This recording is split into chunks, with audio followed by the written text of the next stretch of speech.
जामनेर तालुक्यातील ताज्या बातम्या व ठळक घडामोडींसाठी पाहत राहा JBN महाराष्ट्र।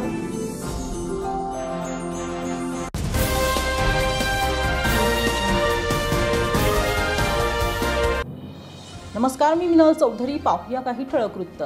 जामनेर शहरातील अंजुमन तरक्कीय तालीम संस्थेत मोठ्या प्रमाणावर गैरव्यवहार झाल्याचा गंभीर आरोप पुढे आला आहे। संस्थेचे चेअरमन फैज अहमद जुबेरी आणि सचिव मंसूर अहमद नगर यांचे निधन झाल्यानंतर 1990 पासून आतापर्यंत एकदाही निवडणूक घेण्यात आलेली नाहीये।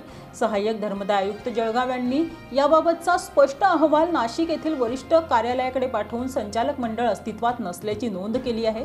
तरी देखील नियम व कायद्यांचे उल्लंघन करत संस्थेने तब्बल 6 शिक्षकांची भरती केली असून त्यापैकी एक जण TET परीक्षा उत्तीर्ण नसल्याचे दस्तऐवजातून स्पष्ट झाले आहे। या प्रकरणात तक्रार झाल्यानंतरही जिल्हा परिषदेच्या शिक्षण अधिकारी कल्पना चव्हाण यांनी या अनधिकृत भरतीस वैयक्तिक मान्यता दिल्याचा गंभीर आरोप करण्यात आलाय। सभासद संचालकांच्या मते या प्रक्रियेत लाखोंचा आर्थिक व्यवहार झाला असून तो पूर्णपणे बेकायदेशीर आहे। शिक्षण अधिकारी चव्हाण यांच्यावर यापूर्वीही 2022 मध्ये डायमंड स्कूल भरती प्रकरणात फसवणुकीचा गुन्हा दाखल झाला होता आणि त्या सध्या अटकपूर्व जामिनावर आहेत। तरी देखील त्यांच्या हाती जिल्हा परिषदेतील शिक्षण अधिकारी पदाचा कार्यभार असल्याने प्रश्नचिन्ह उपस्थित झाले आहे। दरम्यान 2021 पर्यंत संस्थेची निवडणूक न घेण्याबाबतचा फेरफार अहवाल धर्मदाय आयुक्तांनी फेटाळला होता। तरीही नियमबाह्य भरतीला मान्यता देणारे निर्णय कसे घेतले गेले याची चौकशी होणे आवश्यक असल्याची मागणी तक्रारदार शेख रिजवान अब्दुल लतीफ यांनी केली आहे। या शाळेमध्ये काही बोगस शिक्षक भरती झाले तर देखील आपला काही आरोप आहे?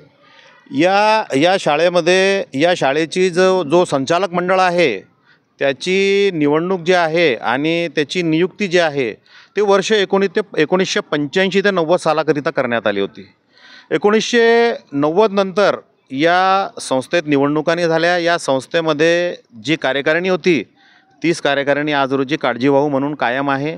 या संस्थेचे जे अध्यक्ष होते फैज अहमद रशीद अहमद जुबेरी ते 30/10/2001 रोजी मयत झाले आहे।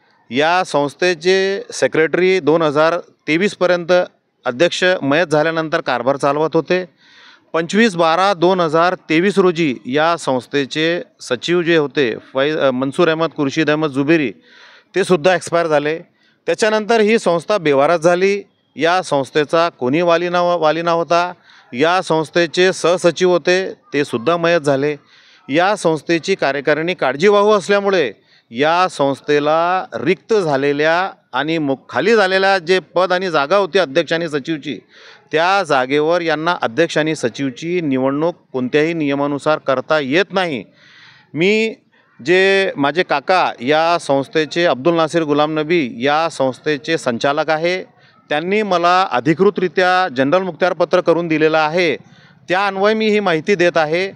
अब्दुल नासिर गुलाम नबी जे संचालक आहेत त्यांनी माननीय धर्मदाय उपायुक्त जळगाव विभाग जळगाव यांच्याकडे संस्थेला अधिकृतरित्या अध्यक्ष आणि सचिवची नियुक्ती व्हावी याकरिता अर्ज दिला होता। माननीय धर्मदाय उपायुक्त जळगाव विभाग जळगाव यांनी अर्ज क्रमांक 290/2024 या अन्वये निकाल देत असताना असे स्पष्ट नमूद केले आहे की या संस्थेची कार्यकारिणी अनधिकृत इल्लीगल आहे। या संस्थेत कुठलेही चेंज रिपोर्ट दाखल झालेले नाही। या संस्थेचे अध्यक्ष आणि सचिव मयत आहे। या संस्थेचे अध्यक्ष आणि सचिवांची नियुक्ती करणे सार्वजनिक मुंबई विश्वस्त व्यवस्था अधिनियम 1950च्या कलम 47 अन्वये याबाबतचे सर्व अधिकार हे सह आयुक्त नाशिक विभाग नाशिक यांना असल्याने त्यांना अध्यक्ष आणि सचिवची नियुक्ती करता येणार नाही। म्हणून त्यांनी संचालक अब्दुल नासिर गुलाम नबी यांना या संस्थेत अध्यक्ष आणि सचिवाची नियुक्ती करण्यासाठी नाशिक येथे जाण्याची सूचना केलेली आहे।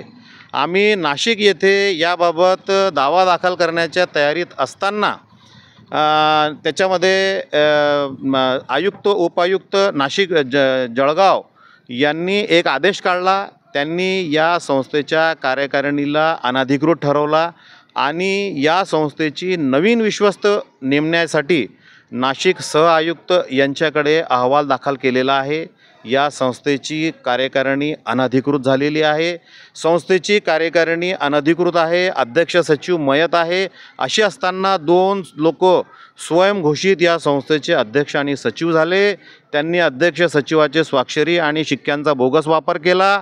या संस्थेमध्ये 5 ते 6 बोगस शिक्षक भरती केली। त्या अन्वये त्यांनी साधारण 1.5 कोटी रुपये जमा केले। 60 ते 65 लाख रुपयाची अँग्लो उर्दू प्राथमिक शाळेची इमारत बांधली। बाकी पैसे सगळे अफरातफर केले। पैसे कुठे गेले, काय झाले, काही बोध होत नाही। शिक्षण विभागातील भ्रष्ट अधिकाऱ्यांना आम्ही या बाबतीत तक्रार केलेला आहे। तक्रार केलेली असताना, सर्व पुरावे जोडून दिलेले असताना शिक्षण अधिकारी कल्पना डमरू चव्हाण यांनी दलालाच्या माध्यमातून आर्थिक व्यवहार करून बोगस शिक्षकांना वैयक्तिक मान्यता दिलेली आहे। आम्ही सरळ आरोप करत आहे। आम्ही कल्पना चव्हाण यांना अर्ज देऊन तुम्ही मान्यता दिलेले शिक्षकाचे वैयक्तिक मान्यता आदेशाची प्रत आम्हाला द्यावी, जेणेकरून आम्ही उच्च न्यायालय किंवा शिक्षण आयुक्त, शिक्षण उपसंचालक यांच्याकडे दाद मागू असे सांगितले असता त्यांनी आम्हाला ते देण्यास टाळाटाळ केली। ते आम्हाला आदेश देत नाही।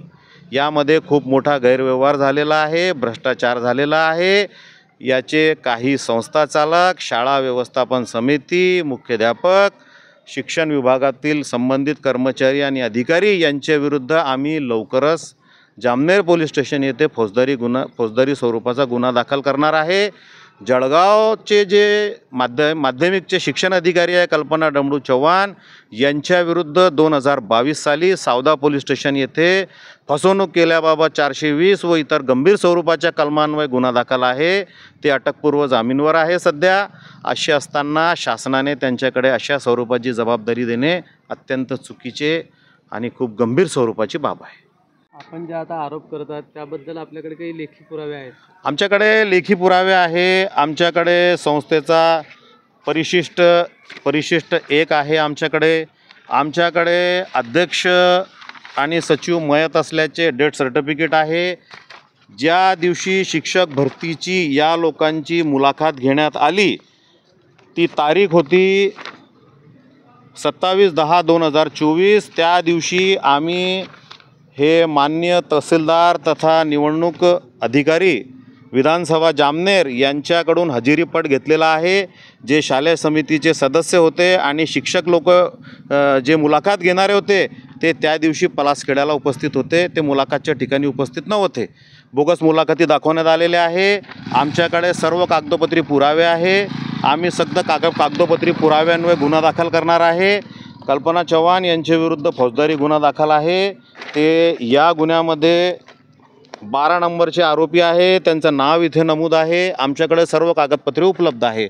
आमच्याकडे कल्पना चव्हाण यांच्याशी बोलणं झाले, संवाद झाले आमचे, त्याचे कॉल रेकॉर्डिंग्स उपलब्ध आहे। आम्ही जे काही बोलतोय ते पुराव्यानिशी बोलतो आहे आणि आमच्याकडे सर्व पुरावे आहे। आम्ही लवकरच फौजदारी गुन्हा दाखल करणार आहे। या बातमी इथेच थांबूया। ताज्या अपडेट्ससाठी www.jbnmaharashtra.com या आमच्या वेबसाईटला लॉग इन करा। तसेच यूट्यूबवरील आमचे व्हिडिओ पाहायला विसरू नका आणि गुगल प्ले स्टोअरवरील JBN न्यूज ॲप डाउनलोड करून JBN Maharashtra news channel live पहा। नमस्कार।